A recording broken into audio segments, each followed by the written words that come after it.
narsa qilmadimmi? Bolam, nima bo'ldi?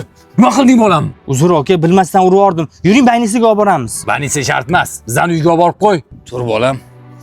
Faqat qochib ketaman deb o'ylamagan. Xayolingga ham keltirmagan. Ravi, menda bo'ladi. Nimaga unaqa deysiz aka? Hech qayerga qochmayman.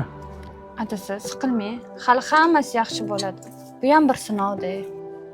Aziz. Voy Aziz. Yana keldi shekilli.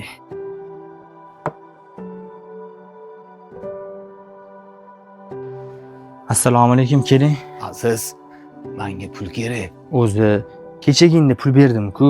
Qaysi ota o'z farzandini kasalligini ko'rib tinch o'tira oladi. Yuragim og'rib ketdi, yuragim. Yonimda $100 pulim bor edi. Shuni ishlab tura qoling. 100 degan. Mayli. Ertaga yana kelaman.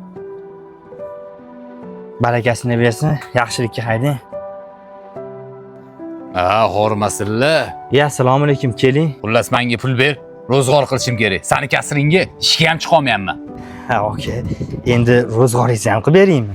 Endi jinnini yo'qotsammi? Qilari chiqib qo'yib. Rahmat degan, shunda ham menda insof bor. Ustingdan yozib yubormaganimga. Yonimda shu bor edi. Mana shuni amalab turing. Bor yo'q shumi? Ha, bo'pti, mayli. Adasi, nimagadir ana odam 5-6 kundan beri ko'rinmay qoldi, ha? Tinchlikmikan? Borib ko'rib kelsangiz bo'lardi. Nimagadir ko'nglim notinchda. Har holda kichkina farzandi yo'q. To'g'ri aytasan. Bugun ham borib ko'rib kelaman onasi. Bolam, men bilan Bekivacha o'ynaymiz bugun. Bekiva, qanasan? Bolam.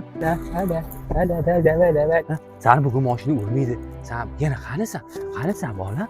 Bolam, qanasan? Baba, kel. Sen bugun men bilan xulisan. Yerga kiroli. Bolam yerga. Bolam ko'meli. Qani bolam. Bolam boshqa unaqa qilmaydi. Yo'q, unaqa qilmaydi. Bolam.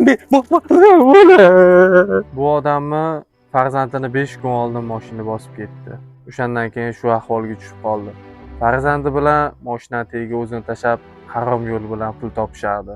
Qilmish qidirmish shu bo'lsa kerak. Bu odamga qancha gapirganingiz bilan baribir foydasi yo'q.